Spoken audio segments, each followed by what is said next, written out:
Bharatiya Janata party अल्पसंख्यक मोर्चा के राष्ट्रीय अध्यक्ष जमाल सिद्दीकी आज मुरादाबाद पहुंचे, जहां पर कार्यकर्ताओं द्वारा उनका स्वागत भी किया गया।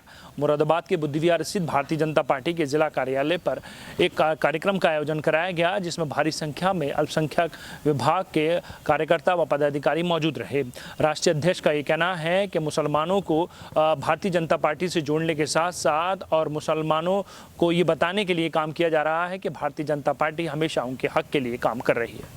मुस्लिम समुदाय के हित के लिए भारतीय जनता पार्टी हमेशा काम करती है और मुस्लिम समुदाय को साथ लेकर ही भारतीय जनता पार्टी सबका साथ सबका विकास के नारे को लेकर आगे बढ़ रही है। ये कहना था भारतीय जनता पार्टी अल्पसंख्यक मोर्चा के राष्ट्रीय अध्यक्ष जमाल सिद्दीकी का। बुधवार को मुरादाबाद पहुंचे भारतीय जनता पार्टी अल्पसंख्यक मोर्चा के राष्ट्रीय अध्यक्ष एवं महाराष्ट्र सरकार में पूर्व मंत्री जमाल सिद्दीकी का कार्यकर्ताओं द्वारा जोरदार स्वागत किया गया। शहर के बुद्धि विहार स्थित भारतीय जनता पार्टी के जिला कार्यालय पर अल्पसंख्यक विभाग का कार्यकर्ताओं के साथ सम्मेलन आयोजित किया गया, जिसमें मौजूद सभी कार्यकर्ता व पदाधिकारियों ने राष्ट्रीय अध्यक्ष का स्वागत किया। कार्यक्रम की शुरुआत मां सरस्वती के सम्मुख दीप प्रज्वलित करने के साथ वंदे मातरम गुणगान करने के बाद कार्यक्रम शुरू किया गया। पत्रकारों से बात करते हुए राष्ट्रीय अध्यक्ष जमाल सिद्दीकी का ये कहना था कि आज पहली बार मुझे राष्ट्रीय अध्यक्ष बनने के बाद मुरादाबाद आने का मौका मिला है।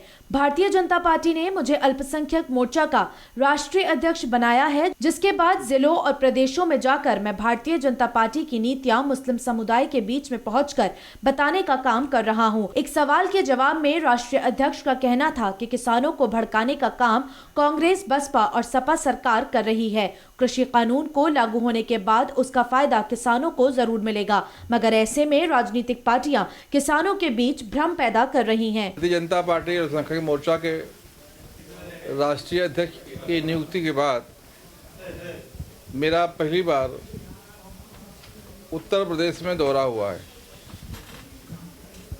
हमारे लोकप्रिय अल्पसंख्यक मोर्चे के अध्यक्ष हैदर भाई, हमारे कर्मठ कार्यकर्ता संघर्षशील क्षेत्रीय अध्यक्ष रिजवान भाई,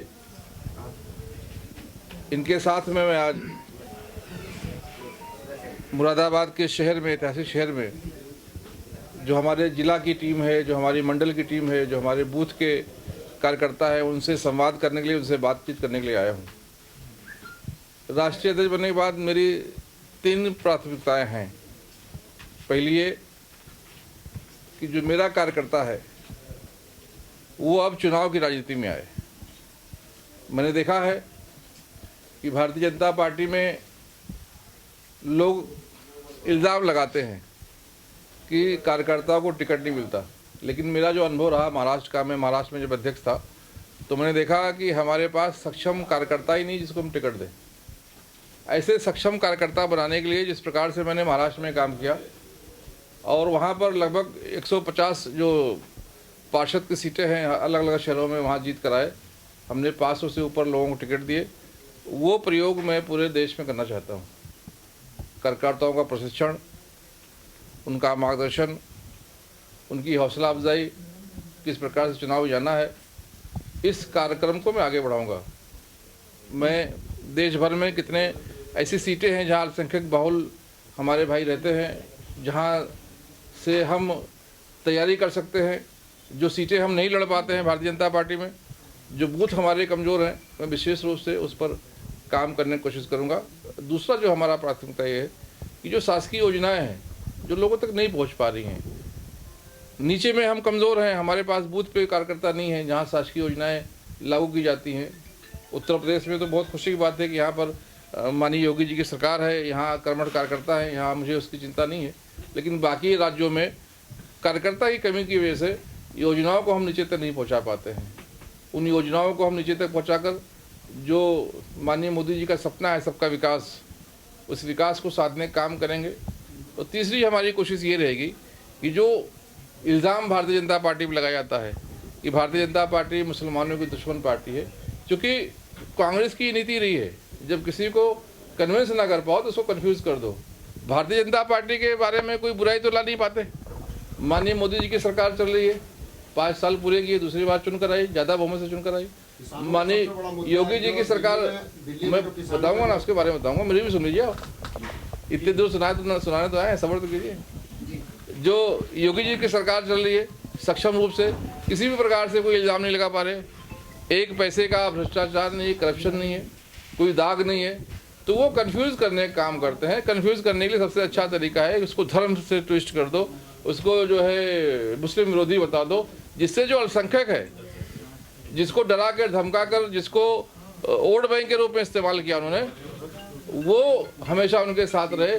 इसलिए भारतीय जनता पार्टी को दुश्मन बताकर उससे डराने जो काम कर रहे, इससे भी हमें कार्यकर्ताओं को भारतीय जनता पार्टी क्या है पर्चे कराने का काम है। मैं मुसलमानों को सीए के खिलाफ बताकर भड़काकर सड़क पर उतारा गया था, उन्होंने बहुत संघर्ष किया और नतीजा क्या निकला, जब गौर किया मुसलमान भाइयों ने बैठकर तो उनको लगा कि ये तो हमारे साथ ठगी हुई है, कांग्रेस ने हमारा उपयोग कर लिया। मैं तो हमारे किसान भाइयों से ही निवेदन करूंगा, आपका भी उपयोग किया जा रहा है, कम से कम उसको लागू तो होने दीजिए।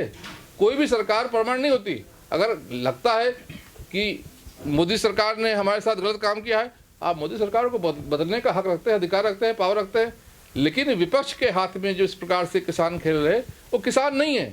मेरा ऐसा मानना है, वो उसमें अधिकांश जो लोग हैं जो उनका नेतृत्व कर रहे वो कांग्रेस, राष्ट्रवादी कांग्रेस, समाजवादी, बहुजन समाजवादी, जो सत्ता की मलाई खा रहे थे, आज मलाई उनके हाथ से निकल गया, कुर्सी उनके हाथ से निकल गई।